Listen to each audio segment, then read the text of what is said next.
Okay. We should be live. Oh, yeah. Okay. Oh, well, I see a little thing in the corner that says live, so that's a good sign. Hey, you're already better than me. I don't see shit. Oh, it's just like this little yellow box in the corner of the video that says live. So. Oh, okay. I see the yellow box. I don't know what that's the same live. Hey everyone, how you doing? So hi. Yeah, you're live because I just got the notification on my YouTube. Okay, cool. So we're live. Hi, yeah, you're live. So this is our Tuesday night, right then? Gotta get them done. Gotta get them down. Yeah. So before we get into it, let's introduce ourselves. You pretty much know who I am. You're on my channel. Crazy Aphrodite. You never know. But I want my girls to talk. So let's see. Danny, you go first. Hey everyone, you know me, I'm TILLERY. You can find my channel down below and my author website. But yeah, I've been, I do 3 videos a week on most cases. I've been a little behind, so I missed my last Monday and Friday video, but I will be catching up this week. So I released my book of the week, which is on Monday. Check that one out if you haven't. That was my fantasy week. So I have a fantasy novel on that one. And then tomorrow I have another one of my work, my Steps Before Outlining series is back on. So more world building talk there. And then Friday I'll have a new tag video up. So catching back up with the craziness that's called life. All right, so I'll update you guys on what I'm doing at the end of the whole writing stream we're doing. So, all right, Nicole, you go. Miss Nicole. Hi, everyone. My name is Nicole WOLFE. Paranormal romance author. I don't know if my link is down below or not, but all you have to do is look up Nicole WOLFE and you'll find my YouTube channel. And you can also find me on Facebook, Instagram, Twitter, Pinterest, and at my website, which is easy to remember. It's NicoleWolfe.com. Keeping everything simple. Traveled the entire internet. Oh, and a little update for anybody that is just seeing me for the first time. I do have 2 books published. They're both on Amazon.com, and I actually just updated the covers yesterday. So brand new covers. Yay! The covers. Yay. Awesome. I'm looking forward to getting my cover done. Like, oh yeah, I was just talking to Danny about doing a collab video about the book cover process, since we kind of all are at that stage where we're either getting covers done or making covers for our books. And that'd be great. And I feel like I don't see a whole lot of videos on AuthorTube about book covers, like the actual process of what you go through to get a book cover done. You go through trying to even find one or find an artist and all kinds. Well, yeah, because there's like a whole sea of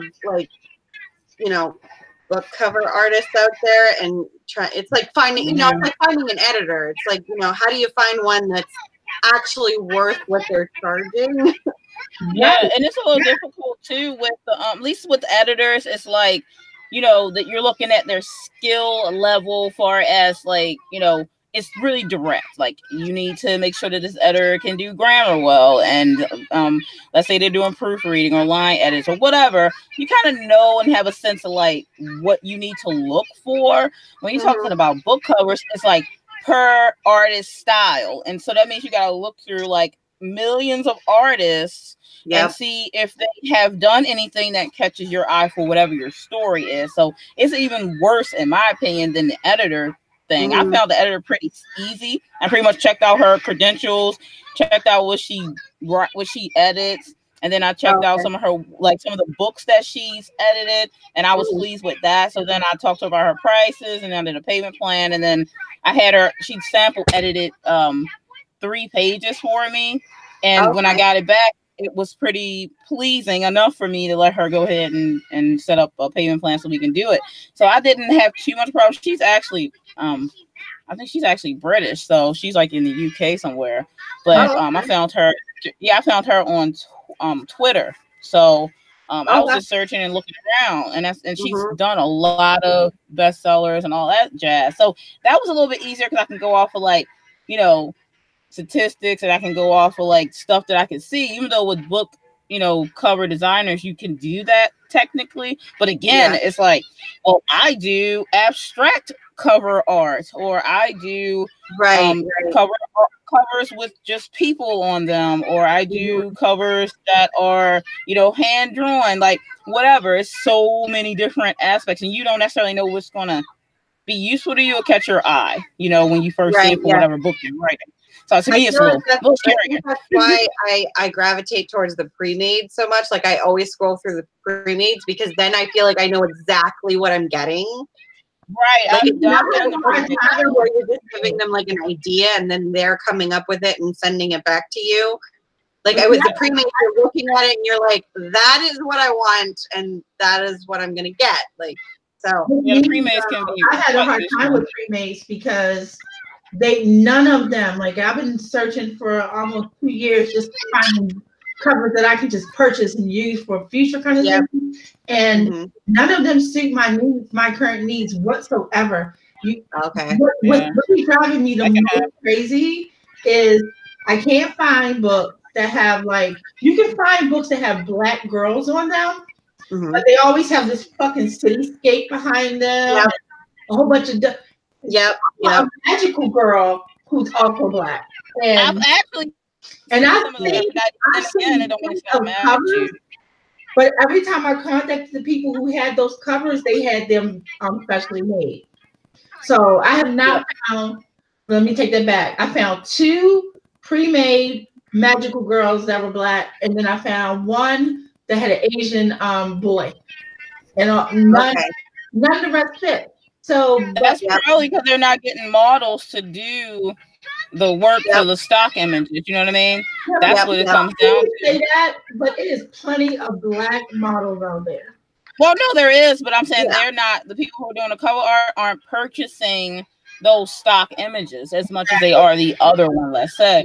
So, I mean, we already know that issue. So if I, like one of my stories, well, most of my stories have a mixed cultured characters in them.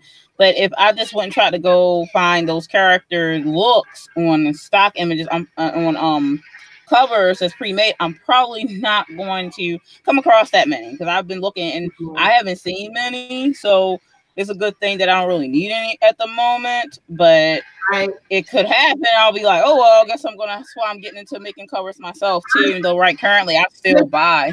When I started fooling around on DeviantArt, you know, because I do art and I draw and stuff, and then I saw how people were doing the photo manipulation, and I really started to that.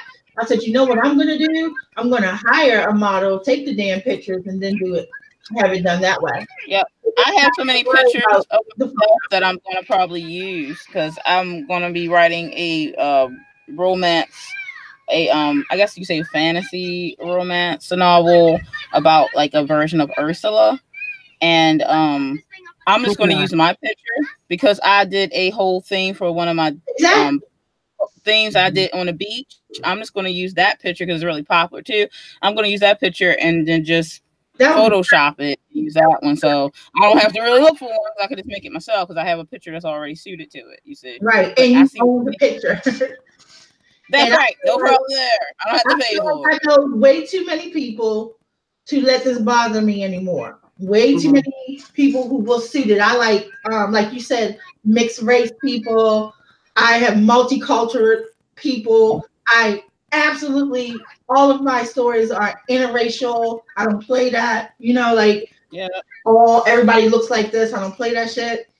So it really, I'm not even kidding. Like I was in tears one day because I couldn't believe that I couldn't find a pre-made book cover that suited what I wanted to do. So I was like, you know what? Like that, you thought that would have been simple, but it's apparently not that simple after all. I know. Now, as far as the editors go, you know how I test editors to see if they really are good. I don't give them a piece that needs to be edited. I give them a piece that's already been edited. See what they say and see what they come up with. And I sent an edited piece to one editor, And I knew she was a great editor when I got back because the only thing that she had to say about it didn't have anything to do with grammatical errors, stuff that's being wrong. She just gave notes like, well, I think it would be a good idea to say this instead of that. So I was like, yeah. 9 minutes. Like she because I sent it. She knew what you needed.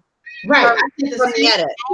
to a whole bunch of other people, and they were like, "Oh, this sentence is grammatically incorrect, and you need to put this there and the other thing." And I'm like, "You don't know what you're talking about," because the one thing I do know is that it was already correct when I sent it to you.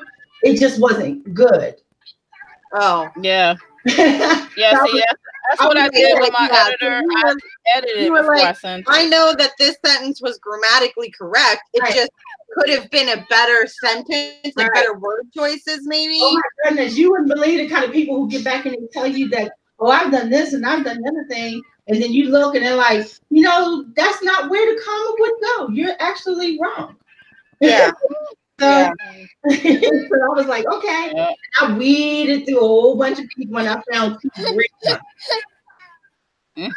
But I know that was kind of sneaky, but yeah, I needed to know, because if I gave you something that I thought was really messed up, like if I just gave you one of my random drafts, and I know the errors in it, and then you start correcting errors here and there, I probably would catch those same errors. So I wouldn't for the level. Well, you know that that editor that I sent mine to, remember I had you edit it after I edited it, and then when you edited it and sent it back to me, I edited it again. And then I sent it to her for sample, and she came back with like, oh, I think this should be changed and such. Even though I didn't agree with like one of her changes, which is fine. You don't always agree on every change. She was one. So she was still good though. I know who you're talking about. She was one of the ones that was really good. Yeah, she's on Twitter.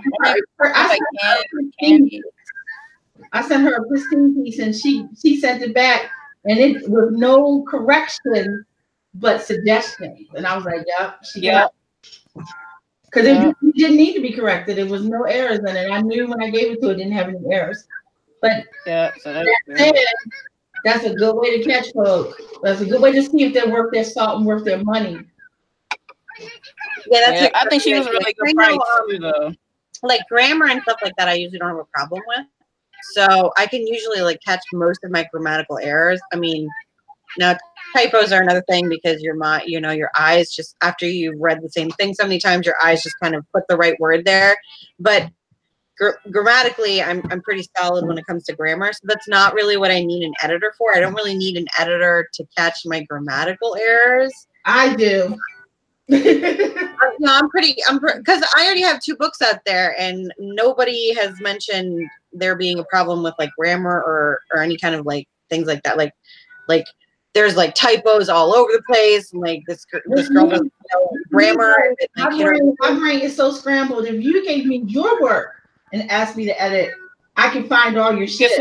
Yeah, that's right. I mean, that's what I need. I know. Like I said, my dad did tell me that I think he found like maybe 3 typos in the whole manuscript, which I mean isn't bad considering the whole manuscript. You can find that in printed books that's already out. Yeah, exactly. So, I don't know, like words, all kinds of stuff. 3 typos, because I'm self-published, so I can always fix them and reload them if I wanted to. So with an editor, it's not really, I don't really need them to tell me like you have the comma in the wrong place. It would be more like, I know I need help with my like scene description. I know that's a weakness of mine.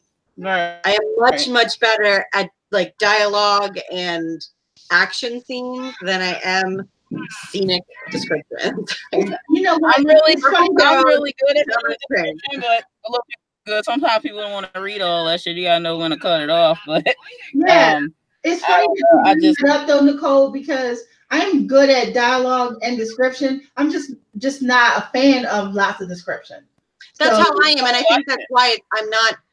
I think that's why that's not a strength of mine. It's because I'm the type of person that all you need to do is tell me where in the woods and I'm good. Like, that's all I need to know. Like, I don't need you to tell me that the tree is like 5 different colors and there's a bush to the left and a squirrel climbing. I don't need to know all of that. I just need you to tell me you're in the woods and then get to the good stuff. Are you trying to tell me that you don't need me to explain to you that the trees are green? Exactly.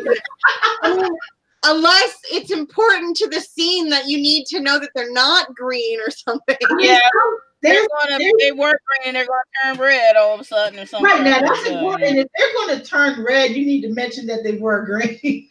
Exactly. Well, yeah. Green, red, like, the color of the trees is important to whatever's going on in the scene. Then fine, tell me what color the tree is. It would just be an unnecessary part of the description. Yeah, exactly. Now, there is a poetry to that kind of stuff too. Yeah, I know. I'm not a girly girl like in that respect, where I need to have all that. It just drives me crazy. Like, I want to know where you are, and I do need to know important stuff, like, you know, if you're in a pit with snakes and shit like that. Yeah. Want to hear about. I just don't want to hear about the stuff that's not going to drive the story to the next page.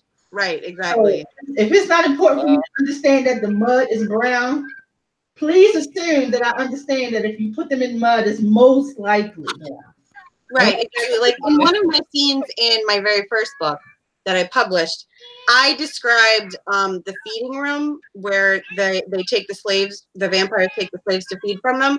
And I did describe the room as being like everything's white in the room.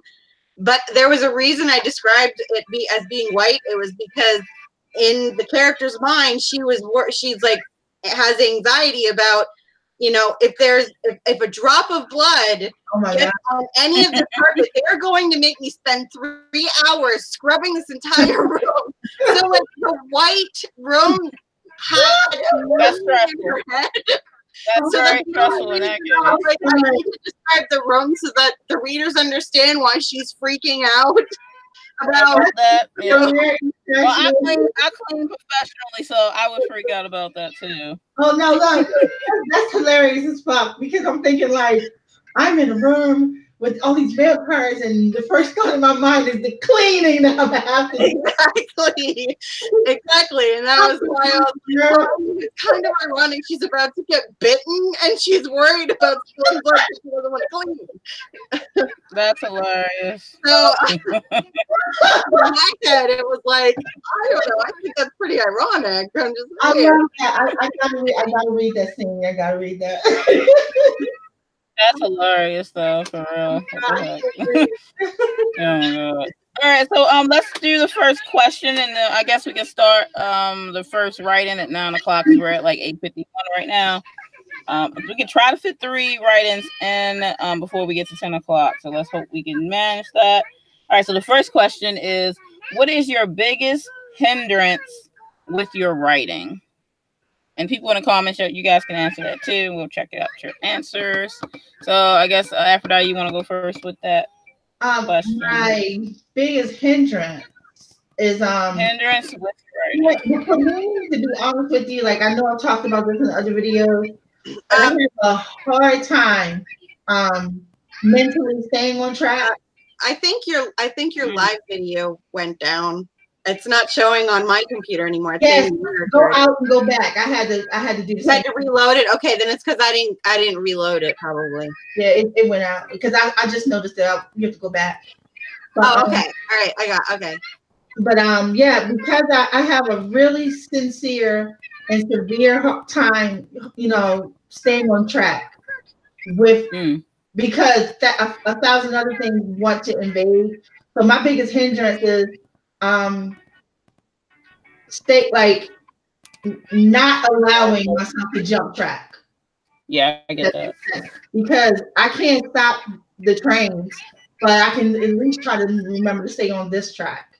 And I struggle when people do, like, we do these write-ins and we write for 15, 20 minutes. The quality that I would get, like DL might get 1,000 words in that time, and in the same amount of time I'll only be able to get 500 because my brain won't settle down. So people always tell me, like, how do you get so much done? I said, because I do write for hours in order to accomplish the same thing. So that's my biggest thing. You're focusing on it. Yeah, I can see that for sure. Nicole, what you got? Okay, my biggest hindrance when it comes to writing in general is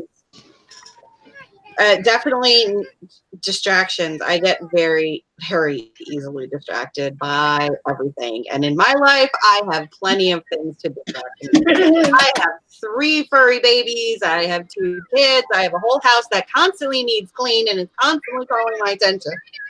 So distractions, I mean, and then you have like the world of social media that is constantly needing your attention. So it's like, I should be writing, but I have like so many other things I could be doing if like, because I have a problem with like when I'm writing a scene, I'll get blocked. Like it won't be like writer's block where you're like, I can't write at all because I have no idea what comes next. My problem is always, I know exactly what's coming next because I outline. My problem is I might not have thought of why that particular thing was happening until I'm actually writing the scene. And then I'm writing the scene and I'm like, why the hell is this happening? And then I can't write the scene until I figure out why the hell it's happening. Don't answer yourself. Don't answer the question. Just say, like, in the story, I need to know, like, there's a reason this is happening. Like the other day, I think I just put it up on my WIP vlog. On day 2, I ran into a problem with my second scene because my main male character, who is a vampire, is supposed to be having a confrontation with a witch out in the woods because like they're both out in the woods traveling, and like they run into each other, and witches and vampires don't get along. So I was like, okay, so obviously they're gonna have a conversation because she hates him and to defend himself from like the fireballs being thrown at his face. But like, why do they run into each other? Like, he's a vampire, he should be able to hear her from like 5 miles away. So why can't he just like go around her?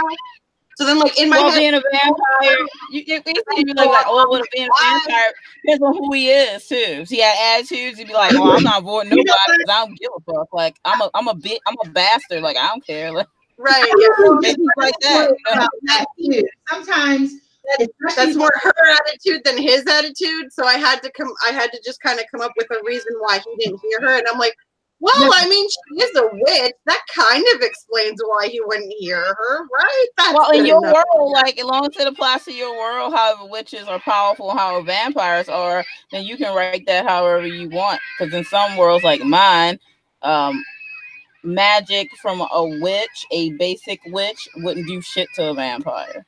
But that's in my world. You'd have to be something more like a sorcerer or a mystic or avatar or something like that for it to affect a vampire in my world. But vampires to me aren't that big a deal. So depending on how the power of the witch, they probably could block him from sensing that they were coming towards each other or whatever. But like again, but at least you thought about that right then instead of later. Nicole, I'm gonna tell you this, and I just learned this like 2 days ago. So now, of course, I'm officially an expert in all things. Oh, good. I need to hear this, huh? Yeah, you watching on YouTube, man. So, do not worry about answering the why question while you're writing it, because I'm gonna tell you this is. I know it's hard. I know it's hard, but don't worry about answering it. You are dealing with paranormal fantasy characters. I know. I could be any damn thing whatsoever. Yeah. Well, I mean, and that's eventually what I came to. Like, I eventually came to that. The moment you have a panel, you have a story, you let your betas read it. Ask your betas or your alphas or anybody else is reading it, why is this happening? They are going to tell you, well, this can't happen because the so-and-so such and blah, blah, blah, blah, blah. Trust me, you're going to get so much input, you're not going to know what to do with it first. Don't let that. Well, sometimes I figured out the way now. So now I'm like, okay, well, I'm good now. So I was able to move forward, but I couldn't do it until I had figured that out. Thankfully, they don't even explain it. They were like, "Well, wait a minute. How is he suddenly up on that roof? Because he is." Yeah, yeah, absolutely. But, I mean, I feel like I'm the type of person that even though it's like, I know that happens in like science fiction a lot. Like if you write science fiction, like your readers will like pick out every little thing that doesn't make scientific sense. I mean, I know I don't write that for a reason, but it's just like I still feel like I at least need some kind of plausible reason that makes sense within the world. It's because it could come up later if you have an editor or whatever. Like, what's the it's got to be coherent, and if it's not coherent, then it's like, that's what they're gonna say. Exactly. But whatever they are, it is what it is. Like right now, I'm thinking like I still don't understand why vampires sparkle in Twilight. Did she ever really explain the sparkling thing? I don't know. I don't. The only thing she explained was because of death. I think. Well, that wasn't the first time I ever heard of that. Twilight was not the first time I've heard that. But I'm obsessed with vampires, so I've read a lot of vampire lore, obviously. But yeah, that's not the first time I heard it, and it's supposed to be a sign of their death. The fact that they're undead, and that they're technically you get hard, your body is hard or whatever. So she used the form of a diamond because diamonds are very hard, and she said, okay, well, that's and relating the diamond to them that if the sun shines on them being undead and being in that state that they're frozen in, that the sunshine off of something that's frozen like a diamond would be shiny surface. So technically that's how you explain the vampires sparkling in Twilight. Actually, but Twilight, that's not the worst vampires I've ever seen. It's just not. I've seen some crappy vampires. I was just saying I didn't understand. I don't think it was ever really explained why they sparkle. Yeah, that's not the first time I heard of how the reason why they can't be out in the sun is because the sun tells on them. The sun lets you know that they're who they are and what they are. And that's it's just a different take on vampires burning in the sun. It's a different take. It could be their death if you know who they are and the sun shines the light on them. And it's a different metaphor of the sun being affecting vampires being out in it, more or less. She didn't really explain that, but technically when you write like horror or something that's based close to horror, which would be vampires or something, you don't always have to explain every detail. I'm being a horror writer, you don't a lot of the time even tell people where the creature came from or how they came to be or why it's there. That's a really good actual thing. When you're writing horror, you don't need to do that. It's not like when you're writing fantasy and stuff like that. So being vampires are related to horror and used to be like a type of genre is related to that. Of course, that comes down to how you're writing the vampire story, because then it puts it in a different light, you can write horror based or romance based or whatever. But anyway. But my answer to the question is similar to yours, Nicole. Life would be my hindrance. I'm very, very busy. I run like 4 businesses and I'm about to add another one to the roster. So writing being one of them now, opening a publishing house for my writing. That means I'm gonna have I'm just an entrepreneur in general. So I have a lot of businesses to do. I take care of my household.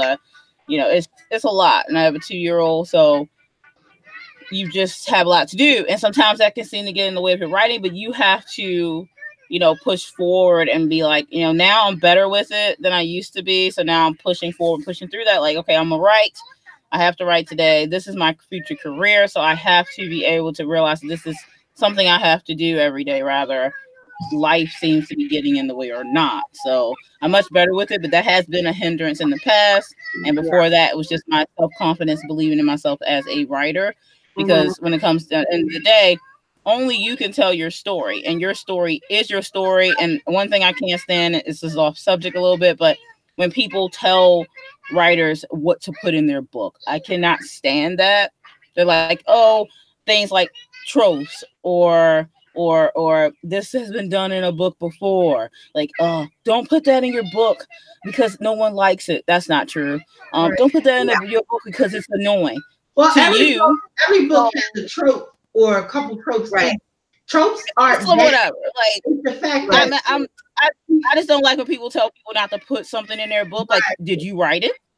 are you writing the story? I think like, a you lot don't of get to choose that. Right. I think a lot of like traditional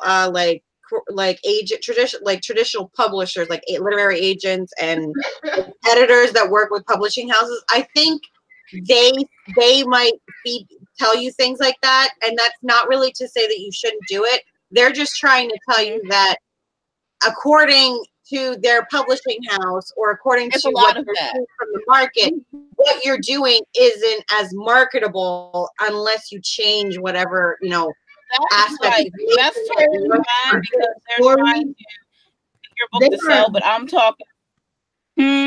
I was like, yeah, because they don't care if you have a great story. They are a business first. So I get that. So I don't like. I get it. I don't like it, but I get it.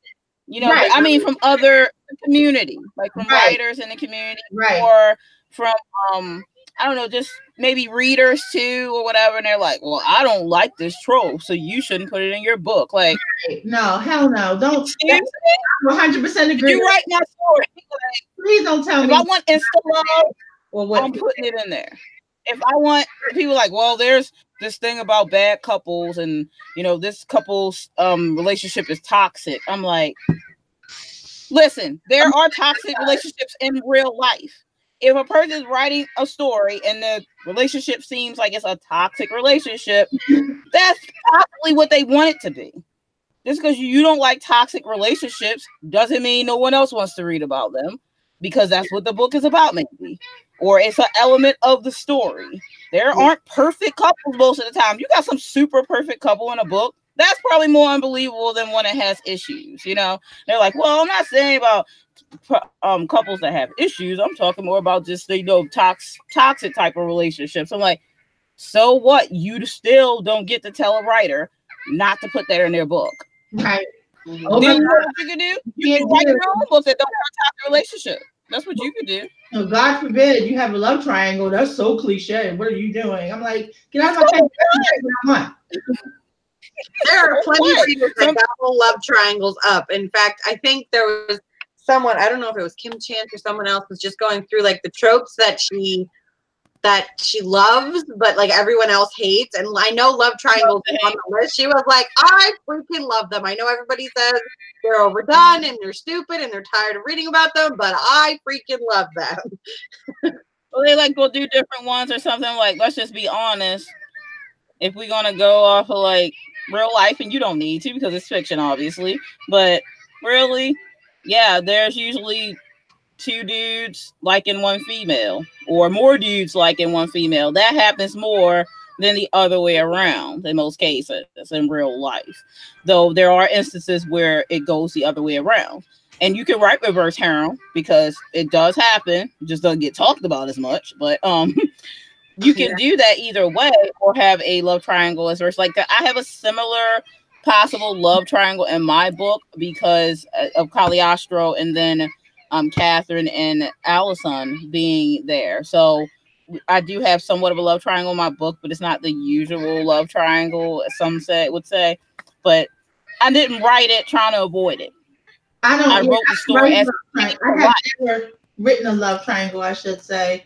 But my whole thing is, I'm a firm believer in that the storytellers should tell the story they want to tell. I don't like when people feel like they have the right to come at you for the story you want to tell. Just don't read that book, or if you got it and then you found out something that you didn't like, then I guess don't read it again or stop in the middle. It is what it is at that point. I mean, that's how I feel. I've had plenty of books where it's like I didn't like something in it, or it didn't play out the way I wanted it to play out. I was like, oh well, it is what it is. That's their story, and I'll just leave it at that. Like, if I don't like it, I don't like it. But I'm not going to tell that writer, like, guess what?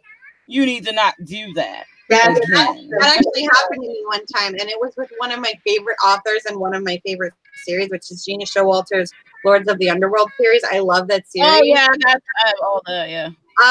But I did not like Paris's story, and it could be because I was never a big Paris fan.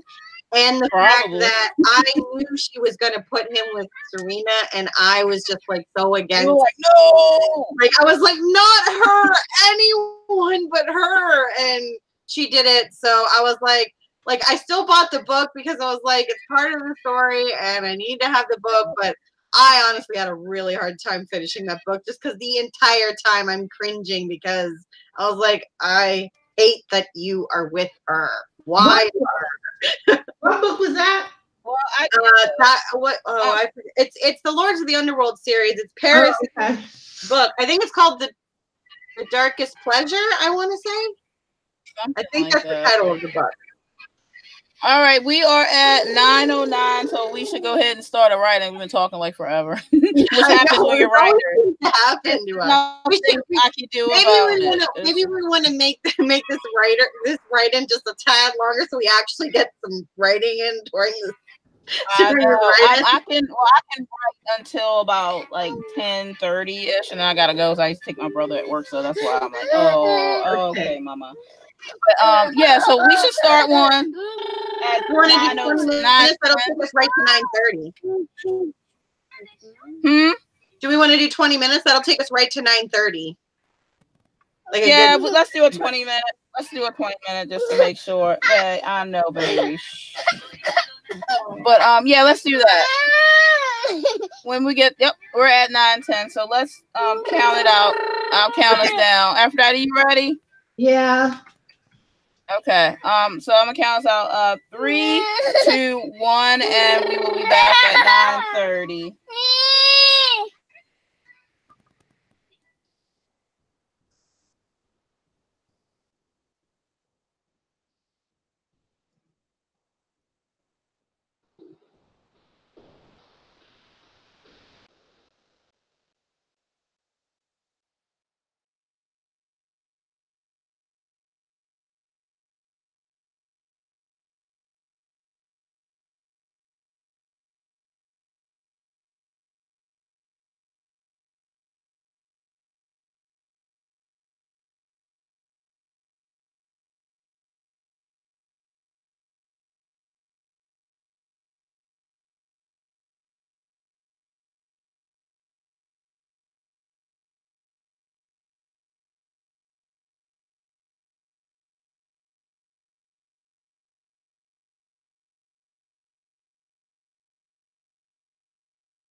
Alrighty, and we're back. That's time.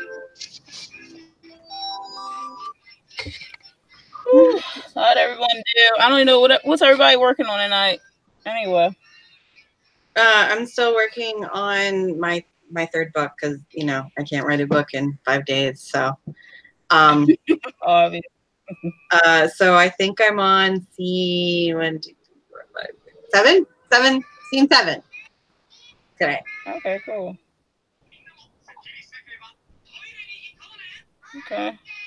I was editing because I'm doing another prompt this month with Writers Unite. So they prompted with the picture, and I wrote a short story. Ended up being about close to 1,600 words for the short story. So I'm editing that now. So I really have to check behind myself because I have the habit of, if I do decide to write in first person through the character's perspective directly without my narration overseeing it, then I have to make sure that I don't revert back to a third person narrative, which that's what I usually write in. So I have to be like, bad Danny. Like, I try not to do that, especially if I'm going to do that. And this story, to me, fit better if I wrote it from the main character's perspective, as far as narration and everything. So I have to really watch that when I'm writing. So I was editing that. I did manage to edit probably about 350 words of it, because it's only about, I think now that I cut some out, I think it's about 1584 right now. So, but it is at its end, so at least I could just edit it. So I'm trying to get it to them this week, but I have to post it on my website before I get it to them. So we'll see how that goes. How about you, Aphrodite? I only had no words. I did good. I'm proofing encounters right now. So, okay. And because I made myself not go back and really get into them and check stuff, I'm finding a lot of dumb shit. So, oh yeah, at least I'm finding it. It's really, hey, I challenged myself to do this in 14 days. It took 15. And I'm gonna give myself credit for that because I was ridiculously sick that one day that I had to split in half. I just couldn't do it. So for the mistakes that I'm finding, they are the dumb mistakes, the kind of mistakes that you would never make on a good day. That's why they kind of piss me off. It's not that like, oh, I didn't realize that I was supposed to use a semicolon. It's like you left off the period or you didn't capitalize a word. You know, it's dumb. So typos. Yeah, it's probably because you're on a deadline, so it's a little stressful. You know what I mean? So, and I'm really kind of proud of myself because it isn't. At the same time, it isn't major shit that I gotta fix. And that's good though. The formatting is done. I did the formatting last night, so yeah, that's good. Well, I think that's good. Again. Sometimes it's things, you know. I will. Can't help that. It's better to find errors before you hit the publish button. Yeah, I will sell my soul to never have to format again. Like, please pay the people what they want. It's not hard. It's time consuming. And it's one of those things where every change that you make fucks with everything else. Yeah, really. I had to fix my book because I had to do the whole thing by myself. So I had to fix the trim and everything. And when I altered that, it's like the damn book exploded in my face. Oh no. I'm fortunate because I did put together the template ahead of time, but it took me like 4 hours to tweak that shit to make it fit. So again, that's a lot of work. Tired, not a complaint, just tired. Never want to do it again. Yeah, that deadline was really tight too, though. So, but I applaud you for even pulling it off. To be honest, but while I was writing, I was also talking to one of the cover artists I was working with, who I bought one of her I bought 3 of her pre-mades for one series. The one that you added me to, not too long ago, like the other day, I found 3 pre-mades in there that I like, and I only bought the ebook versions. I didn't bother with the wraps. But I found the cover to go with my series, the Forbidden Love series. Mm-hmm. So, you know, when Firefly thing was supposed to come out next year, but I found the cover for the sequel. The one you showed me? Yeah. So I found it, but she's trying to, I'm getting her to tweak the titles because she had one of the titles, part of the title, the Win word, different fonts than the Wolves Dance. And I was like, so I had to get her to change it to all the same font for the title. And then I asked her to see if she can center Win instead of having it far to the left of the rest of the words that were flat. So she said, what about if I make them all larger and give each word its own line?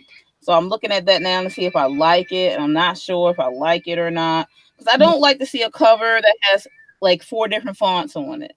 It looks sloppy. You know what I don't like for romance. Some people like that. I just don't. It didn't look clean to me. It was too all over the place. I mean, the Forbidden Love series part, and she has TILLERY's font same, but of course my name is bigger. But the When Wolves Dance, the title is a different font, which is fine. I just don't want like 5 different fonts. You know what I mean? Or 4 different fonts. I understand. But I think maybe centered is okay. I'm just going to go with it and let it be what it's going to be because I don't really know what else to do with the words on the screen. It's kind of like, I'm going to show you guys real quick. I don't know if you can see this or not. You know, I didn't do a cover reveal for this yet. I don't know if you'll be able to see it. But see how she got the words? When Wolves Dance. Yeah, I see what you mean. Like, it's not like part of it is the title and then part of it is like the subtitle. It's like all one title. Yeah, so I don't know if the center looks good or not before I tell her that's okay. It really depends on what kind of like, I don't know what. Well, it is a paranormal romance. The whole series is like Forbidden Loves, and it's the first one is being human or human being. This is wolves, right? So this is like a type of. I know my books, which are also paranormal romance / urban fantasy, I have 2 different fonts in my title, but that's fine. Because the reason I have it that way is because the word kiss is the same in every title, so it's kind of like I love those. That's the part that kind of brings all of the books together to kind of let you know, like, this is a series. So I wanted that word to be different from the rest of the words in the title. That makes sense. I love in series books. I love that's pretty cool to see you have control of that too, because you said you do a lot of your own covers, but also this is 2 different artists. That the other one I bought from another artist, and this is a different one. I don't mind the covers and the words and the fonts being different because it's going to be related, because it's the Forbidden Love series anyway. Every time I always have that on there, and I always name them when something, but I don't. It looks a little not right the way it works, but I think this is okay. So I'm just gonna probably just tell her this is fine. Yeah, well, that's what I was doing. You want to make sure when you're getting your, I mean, because you're paying for the cover, so you want to make sure that it's the cover, a cover that you want, because you don't want to, you know, be like, yeah, okay, sure, that's fine, and then you pay for it, and then, you know, 6 months after you publish it, you're like, you know what, really, I already don't like this cover, or I already don't like the way the word, and I want to change it, but now I have to go back and I have to pay. The way she had it the first time for me, and I didn't like that the wind was different than the other part of it. Oh, so that's what it looked like before. I didn't like that too much, but I mean, I don't know. I think maybe the newer one looks better, maybe, but I'm not sure. Well, I mean, I don't know. Is this a series or is this a standalone book? No, that would be the second one. The first one is called When Fireflies Mingle. That one's about the Fae and a human. Well, I can kind of show you, because I know we're in the same genre. I can kind of show you what I did with mine. Hold on, let me pull up so I can actually see what the heck I'm doing here. And I did this because mine is also a series, so I want to make sure that it clearly looks like the books belong to a series. So that is my cover that I just made over the weekend. Okay. And if we get closer, you can kind of see how my word here. Oh, I love it. That looks really good though. But then I'll show you the reason I did that is because all of your kisses are the same. All of my books have the same kind of design, but the pictures are different. So you can kind of see clearly that they belong they belong together. Oh, yeah. I don't think I can pull that off. I'm not sure I can pull it off unless I try to show her the cover of the other one. And actually, can she do the same font? That's not a bad idea. I was thinking that, but I was like, I don't know if she has the font for that. I mean, you know, I send to you the cover, Nicole, actually, though, in Messenger, and I just don't know. I have to ask her if she has this font or not, because it is a series. But I mean, that's a good idea to try to keep the fonts the same. Mostly, I don't know. I tried to keep like my layout. You know, like mine is, you know, girl on top and then like scene on the bottom, and then, you know, I kept my fonts the same, and I kept like my placement of where the fonts are going the same.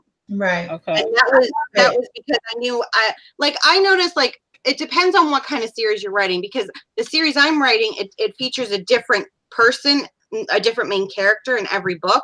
Yeah, a lot of it's a different couple every time. It's a different couple every time.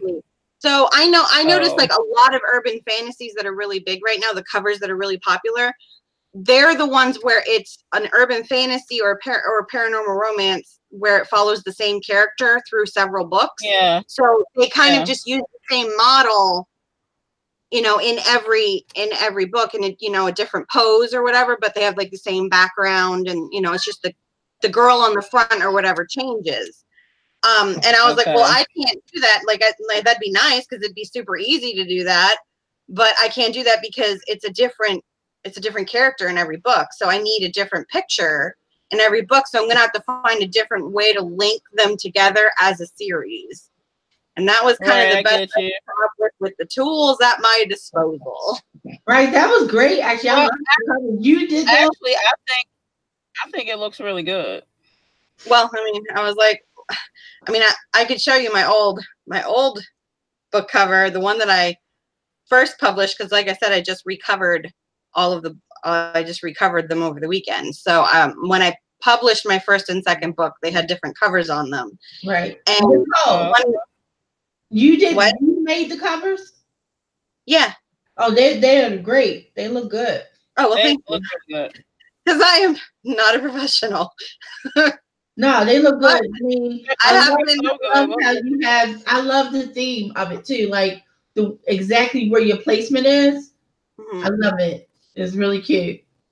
My book, my test model book that's out, I'm not when I get money, I'm gonna get new covers and stuff done for it. But that's what I keep telling myself. It's just I don't worry about because I got like this really cheesy cover that definitely suits the story.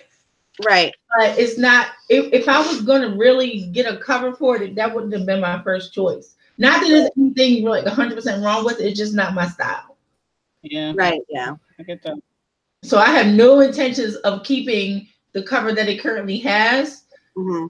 The minute that I can get a new cover made for it. Right. I don't like. For me, I don't like covers with people on them.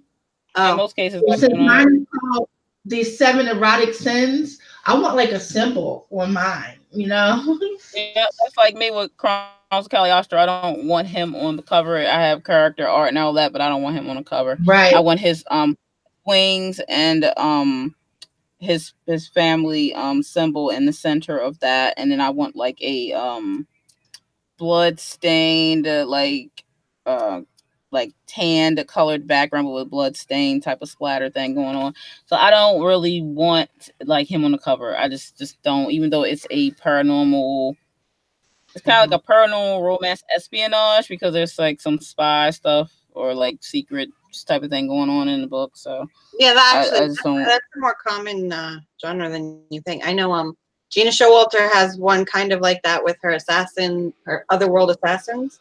Yeah, I heard like that, where it's like a underground agency for aliens or something. Yeah. So yeah, I just gotta be sure with that cover. That's why I would never buy a pre-made for that series, because I have to have it. I hear you on that one. Well, honestly, I was looking for covers because I was asking around to see if there was any like book cover designers that could recover my books for me this time, because the reason I wanted to recover them is because I could tell like there was certain things about my original cover that just like I could clearly see like it wasn't done by a professional, because there are certain like lines and things like that I couldn't get because I'm not a professional. I don't have the proper tools. Right. But I was like, well, I'm going to see if I can get a professional to do it. But when I started looking around, I mean, even for pre-mades, you can't really even get a pre-made for less than like $80, at least not a half decent one. Right. That fits because urban fantasy, I feel like, is such a hard genre to get a decent cover for at a decent price, because it's one of those genres that just requires so much design elements that I don't know how to do. You know, like I know like they do all kinds of like making the girl look like she's throwing a fireball or like lightning, or you know, like with the witchy ones, or like the blade is on fire or whatever. Are you working in Photoshop when you make your covers? No, I'm using a free online tool because I don't have Photoshop. I was just wondering. I mean, I should get Photoshop. I think the only reason I haven't is because I'm waiting to get a new laptop before I get Photoshop. Because I got like an old 2012 computer, and I'm just like, I don't know if this baby's gonna handle Photoshop. Girl, mine is older than yours. Yeah. Okay. Well, anyway, I think right now the laptop is higher up on my list than Photoshop. So I was using a free online tool that, I mean, admittedly, for being a free online tool, is a good tool. It's just you know, the whole like cutting the outline of a person out is not I can't really do a clean job with it with that tool. Wait, so I had to do. Which tool are you using? It's DIYbookcovers.com/cover creator. Okay, cool. Okay. But seriously, I mean, still what you came up with is pretty cool. Yeah, they look good. Okay. Well, and the only reason I came to that because, like I said, I was looking for an actual cover, like a pre-made cover or just a cover designer that would do it for me. But I was like, honestly, I'm like, if I'm gonna pay to get the cover, I want a good cover. I don't want to get one that's like, it's okay. If I'm gonna pay for it, I want to get it where I'm gonna pay for it and I'm gonna be happy with it and it's gonna be done. And I couldn't find one for less. They wanted like $300 for one cover because of some, I mean, there's a lot of design elements. I'm not saying I don't understand why they charge that. I'm just saying I can't afford to pay $300 for a 5-book series at the present moment. Right. So I guess I'm going to have to come up with an alternative and hope that I can just do a better job. The important thing is you didn't wait. So you did what you made your cover so that you can do your thing. And when you have the money to hire somebody, you can always change them. I know plenty of authors who have like 4 different versions of their books, of their book covers. So it's not a sin to revamp your series covers, Yeah. Fucking, what's her name? Anne Rice does it like every 3 years. Yep, she does. Well, yeah, even big publishing houses do that just because then they can relaunch them as like a new book. Like they did that with Harry Potter like 3 times now. Oh yeah, so many covers for that. Book, but it's a new cover 10 years later. You know what I mean? All right, we are at 9:50, so we probably should do another write-in, so that way we can do another talk or question after that, and then we can do another write-in before we have to wrap. Kenneth said that he uses Canva for his. I use Canva for a lot of stuff too. I use Canva for my YouTube tab. Like I use Photoshop. And Canva, yeah. I used to use Canva until I found this DIY book covers, and the only reason I switched is because the cover creator that I found has more fancy fonts that you would find on professional covers, and they have like more special effects. Like I feel like that's really what differentiates between a cover that looks like it was done by an amateur and a cover that was done by a professional, is because the professionals have access to all of like those fancy font effects that really make their cover pop.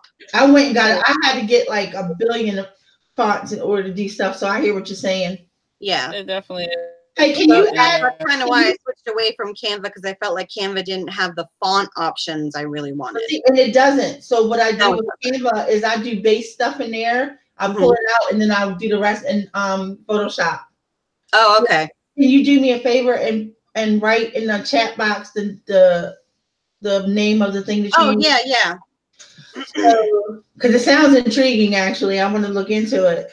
I've been using just like Kenneth, I do a lot of placeholder book covers. Like you can ask Danny. I have a lot of book covers that I just make as placeholders.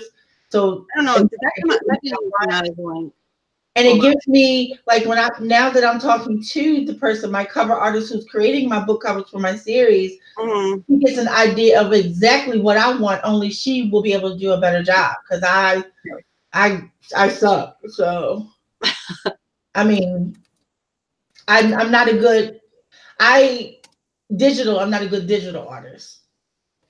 Well, and that was something that I actually I enjoyed doing, because I've been making covers, because I used to post my stories on Wattpad, and on Wattpad you can add a book, like a book cover for your free book. So I used to make covers for just throwing them up on Wattpad. It was just like, obviously back then I wasn't worried about they have to look professional, because like I'm expecting people to pay me money for this.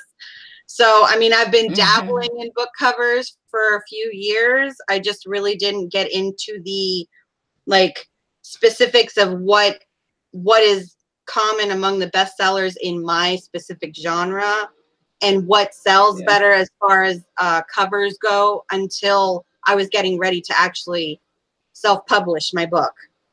So that's kind of what pushed me to kind of look for better tools than what I used to use, because I, like, when I was posting on Wattpad, I used to use Canva. So it wasn't until I wanted to get into the actual business of publishing that I started looking for better options. Yeah. Yeah, because I do like, now I do know how to make them into like 3Ds and box sets and such. That's my thing. Like, that I don't know how to do at all. I know how to do all that glorious stuff in Photoshop. I have an app that can do that for me. Oh, I did find an app on my iPad that can actually do that. You can pay for it, or you can do the free one, but you gotta pay for it if you want it without their ad shit on it. But I've been buying quite a few ads for all kinds of stuff that I do, my logo stuff and my flyer stuff. I bought a lot of apps for the stuff. It's got a lot of things on there that's good for that. So yeah, I wish I just gotta buy all my equipment for the freaking cover design. I'm buying some each month because I have like the Photoshop program, different things to make into an Illustrator type of thing, because I have books that I do have to draw for. So since I'm gonna be offering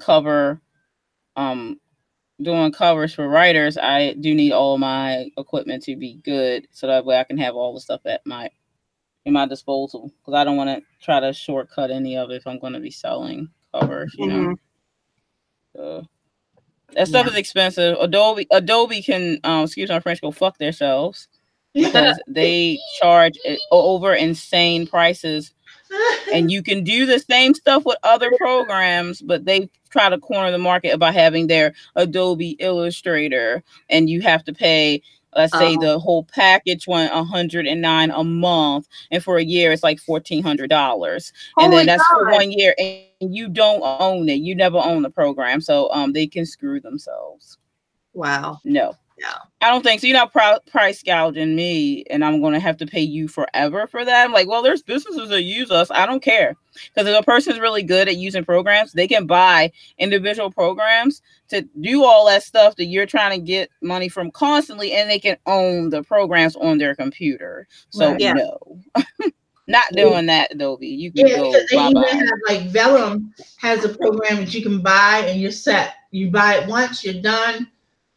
I think it's like, it might be like $250, but if you're gonna make books, make covers and format shit for a living, it's worth it. It'll pay for itself the first client. That's fine, but it's like, I'm not, even though I'm going to do it as a business, I'm not going to pay them that. It's not going to happen. It's no way.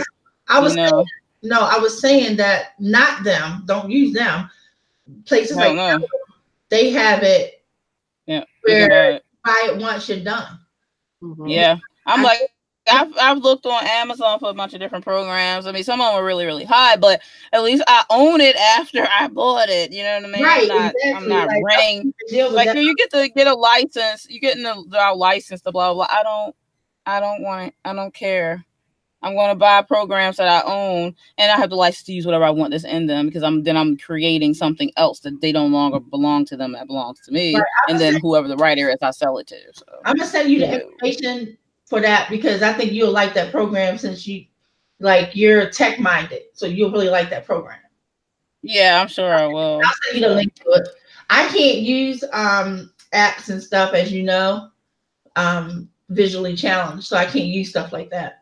So I gotta stick with old school Photoshop, which I own. Oh, that's pretty good. You gotta have it anyway, to be honest with, especially to do since now you have to pay monthly to have Photoshop. I had Photoshop before that happened, so that's the old version that I have. But at least I have I ain't gotta fucking buy it, rent it every damn month.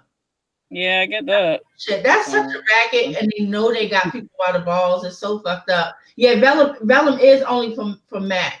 Yeah, that's the only thing. I only do PC because I don't like Mac. I don't like Mac either, but just because I don't like Mac products. Because I started a publishing company, and my goal for the publishing company isn't just to publish me, but to publish other people down the line.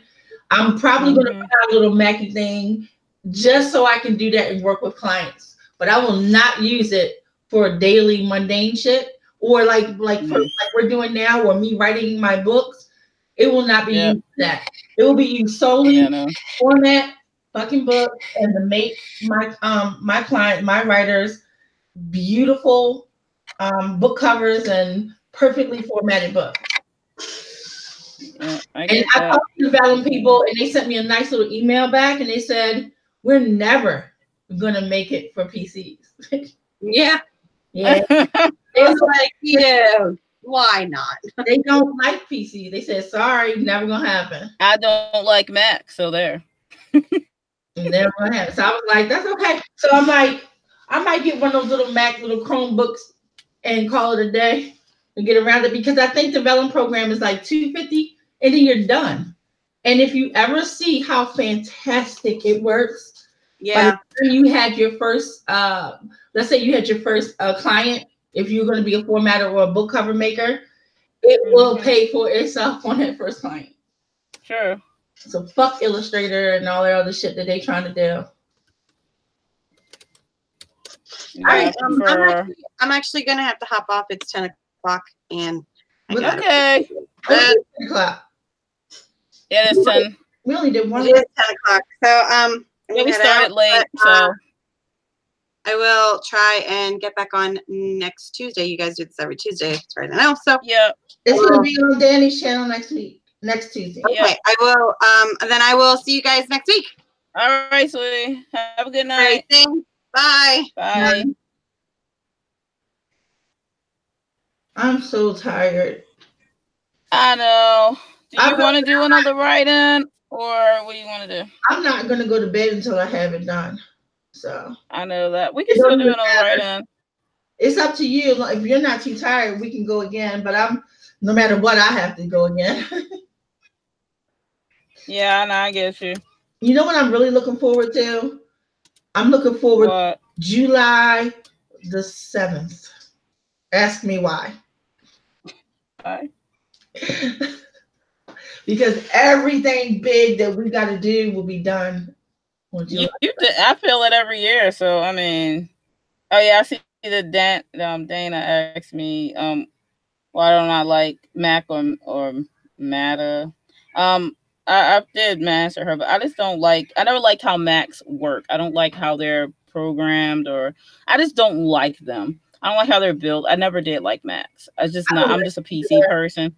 I just don't like how how they function. I guess that's the easiest way to say it. I'm just like, I just can't. Like Dana, I think Dana's about to go. I don't get close to my eyes here. Good night, Dana. Yeah, but okay. Yeah, she's going. No, girl, she can't close her eyes. Go to sleep. The way I feel, like, because of me being a filmmaker, and 90% of the people I've worked with have Macs, and like then you'll have me and two other people left, and we're still on PCs, and I'm like, I don't care what they come up with, they're not getting me to use them to do all this film stuff. I only recently got on board with the Mac thing because of Vellum, and I promise you, when the time comes when I have the money to do it, and somebody else has a program comparable to Vellum, fuck Mac. Like me with that. Because I don't want to let my people down when it comes down to doing the books and making them. You think that's going to be a problem? No. Like, would that be a problem? Like, as I'm only going to be using PC, like maybe one day I get Mac for that if I felt the need, but I don't really see why I would need to. I don't think that it will be a problem. The thing with Vellum, though, like, and we'll talk more about that. Like, the thing with it is, you know how you can pick up books, random books. There's 5 books that behind you, and you open them up and you see how they're formatted. Vellum can change the formatting.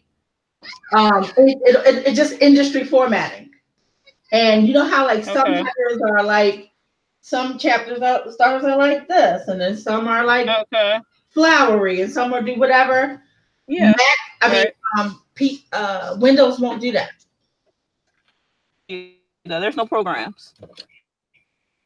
There's no formatting programs that can do that. Really, That's can weird. Format it in Windows. But you can't. I like this. This is what I'm doing for my book, or getting done for my book. You can format it for sure in Windows. You just can't do any. It's just standard, blah blah blah. I can't. But I mean, if I have a because I haven't looked into formatting yet. That's from the R.A. Salvatore Take collection that I did. of it and send it to me in Messenger. Okay, I will. But yeah, it has him on his on a blade. It has his picture like inside the book on the blade, and then of course at the top it has like the number of the chapter or whatever. Actual picture? It's a picture. It's like a blade. Mm-hmm. And it's not on every page, but it's at chapters. When the chapter starts, it's his blade because he carries two twin blades. Okay. So it's a blade, and it has like his picture. It's in black and white. He has his picture on it, and it has like the number of the chapter on it. And then below the blade picture is the name of the chapter. Gotcha. So I like the way that's laid out, and I would love to have mine done that way. So I don't know who did the format for this, but I'd love to have that done for my series. When you send me what it looks like, and I'll do a mock-up similar to it to see what the difficulties will be as far as pulling it together in Word. Because again, you can format anything in Word. Word is pretty amazing. What it just can't. Hey, Sarah. It just can't do all down there. wonderful, beautiful things in Word. Let me see. Yeah, Windows does go out of its way to be ridiculous, but I don't know how to say it right. Like I will show you examples outside of the stream. They'll show you what I mean by. Okay, that's cool. Yeah, because I have to learn some formatting because that's something I won't be offering right away because I need to learn my whatever way I'm going to format. So and different. I want to come up with a few different formats that I could use for people. You could actually do a lot of great formatting that's really beautiful in Windows for ebooks. That shit. Print book is another animal. It can be done because I just did it. But again, it's hard, probably not easy. It's not that it's hard. It just is limited. There you go. That's the word I'm. It's limited. It's limited. Every single book you will look the same. You don't want your books looking like your client's books and your client's books looking like the next one. Well, I see. Sarah says she learned to format for herself was one of the best things she's ever done. So Sarah said, she said learning to format for myself was one of the best things I've ever done. Yeah, I have to agree. She said hashtag nerd. I'll say it really seriously. I have to agree with you on that because really. Look, Danny could tell you I fought that tooth and nail, but I went on and just learned. And then put it into practice. Yeah, but it sounds like something is good to learn because it sounds like you need it anyway, being a self-published author. I mean, you can get other people to do it for you, granted, but I mean, I think you should learn all the tricks of the trade just to have it under your belt. And you never know when you somebody else to do for you, you should at least already know how to do. I think so too, especially when you're running your own business, and let's just face it, that's what being an author is. Right. So. Oh my God, yes. All right, well, we can do another write-in. Okay. We can start at 10 minutes after, and we can make it the last one, just so that way, What's your other it's about 10 other question. Let me pull it back up because I had it up here, but then I pulled it down. I think it was something good. Where is it? Oh, let's do that other one that was pretty fun. The flavor one. I thought that you say it because I don't remember exactly how you put it. If your main character was a flavor, what flavor would they be and why?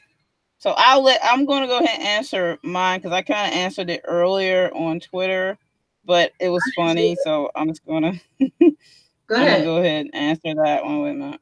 I'll make sure I had it exactly right because it was hilarious. And you're going to read it off of Twitter. Okay. Yeah. I said my main character would be caramel vanilla cherry because he is smooth, creamy, and a bit tart, yet you want him all the same. You nasty. I already know my main character, Aaliyah, will be Jasmine and Vanilla. And that's only because Spencer think she tastes like jasmine and vanilla. Oh, watch out. So so she actually is a flavor. See? You know. Now for Chase, the other MC, honestly, do not laugh. But I would say he would be chocolate. He would taste like chocolate. Oh, I was gonna say something else and it would be good. Because you he would be delicious. You would want a whole bunch more until you realize why the fuck did I eat this much? Now I'm in pain. I wish I wouldn't have done it. Because he's full, he's smooth, he's gonna get past you. He just, everything about him is a facade. Very true. And so, well, I would have to say my main female lead, Allison. Allison would be a very hot spice. She would be like chili. That's what she would be, because she got an attitude, especially when you know about her past. Like, she seemed to be a little bit calm right now because she don't remember who she is, but when she does, the spice quickly returns. I don't know what Spencer would be. I don't know. Spencer would have to be something kind of manic, though. Very true. Very true. But I don't know. What would be a frenzy type flavor? I guess maybe something citrusy. I don't know. Probably. Yeah. But I love lemons. I love lemons, but they can be sour. Right. But, I still want them. Add it to him, so he's like lemonade. He would be lemonade. That's true. Like one of those yummy raspberry lemonades. Oh, and you know what? Hey, how about this? Pink lemonade. Uh-oh. Pink lemonade. Uh-oh. Don't forget. I love pink lemonade. That boy That's some good stuff. He loves pink. Why do I feel like I just said something really dirty? Who are you talking about? Somebody being nasty over here, like.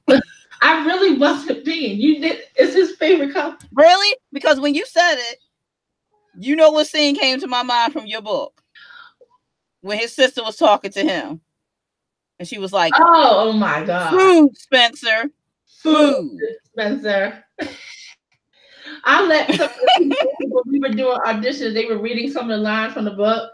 And you know what? One of the favorite lines that came back, believe it or not, was from Baron. You know that made me mad, though, right?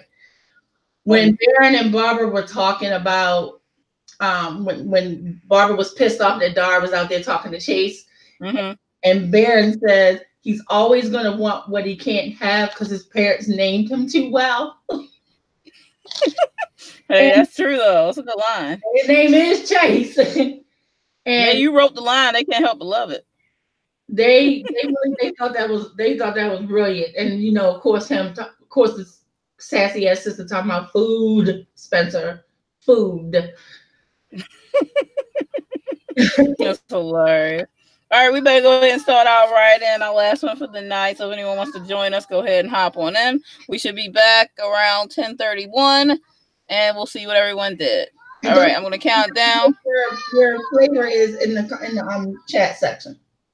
Yep. So I'm going to count it down. 3, 2, 1, and right.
Alrighty, and we're back. Whew. Oh, that was a good session. Yeah. Oh man, how'd you do? We got something done that time.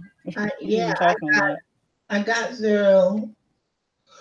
Excuse me, I'm so sorry. I got through the proof of chapter 1 and part of chapter 2. Oh, good. Chapter 1 wasn't that bad. I'm actually a little shocked. Yeah, I told you. I only made change, not necessarily correction. You know what I mean? Yeah. So I'm a little shocked on that one. I know that they all won't go that way. I was going through 5, and 5 was just a mess. But it was a mess. 5 was intense too. It's like the longest chapter. It's the middle of the book. You see, Sarah, I could have done work.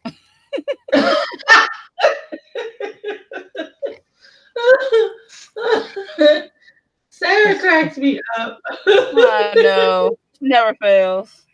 Never fails with that. I could have actually did that, but then I needed to get a whole bunch of people in Sims pregnant. I've been trying to watch those the Sims 100 babies challenge videos on YouTube. Yeah, I seen those popping up. Because I had Sims, but you know, I'm such a dork. All the reason I had Sims is so I can create my characters. Oh yeah, I used to play The Sims all the time on my consoles back in the day, but I haven't played on a Sims game in a long time now. I put my I made the what do you call it? Everybody in Scattered with their actual families though, it's like families that you don't see in the book. Yeah. And let them live where they were living to see how they would act. Yeah. And Barbara and Bam was the only one that managed to still be assholes. Sarah's funny. She talking about 100 babies is intense. I don't like babies much. I accidentally got one. What? I didn't know there was one of those. Sarah, don't introduce me to porn mode. Oh my goodness. I do. Look, that's hilarious. That's the worst thing to do to me. How do I get this porn mode? Like you need that. So I will make an avatar of me, and I have to live in a village with a whole bunch of hot men. I mean, they don't have anybody but me, so we have to make it work. You know, I'll sacrifice. That is, oh my goodness. Yeah. All right. Well, I did about 500 words, which is like. I'm supposed to be adding more words to this darn short story. Now it's 2,000 words. Like the limit is 3,000, so I guess that's okay. So. Oh yeah. Remember when I ended it though? I ended it, so it did not end well for the main character. Unfortunately, it didn't end up going into wild parts of town. Yeah. Remember when my story was supposed to be 20,000 words? And yeah. Ending at almost 40. Yep. It's 39,000. That's what happens sometimes. So what happens sometimes, let me tell you. So it still counts as a novella. And that's what I was going for. Yes, it does. This is true. And when I did the formatting for paperback, it came out to be 140 pages even. And that's with front matter and back matter. That works. Good. Yep. All right, we probably should wrap soon. I think we're at about 10:35. I know I gotta run soon. Nicole had to go, but her links are below. So anyone, you can just subscribe to her, and check her channel out. All her links are there. Her Instagram, Pinterest, Goodreads, and her Amazon, where her books are for sale. And then my links are below. I have lots of stuff planned, a lot of stuff going on. I'm still doing 3 uploads a week. My book of the week just came out on Monday. I have a video coming up for my writing process on tomorrow, and then Friday I'll have a new tag video up. Hopefully I can keep that momentum going, because I did miss a week of 3 videos, and I did have a video though, so it's not that big a deal. Not that bad. I still have something come up. But yeah, you can check out all my stuff I have going on my website, which is linked below, and my YouTube channel. If you're not subscribed, please subscribe so you can keep with all the stuff I have going on. All right, Aphrodite, you go with your channel. For me, I'll add my links and stuff when I get off of here. But anybody who hears this, please go buy Encounters, the 7 Erotic Sins, and it's under my naughty girl name, Minx Kenosha.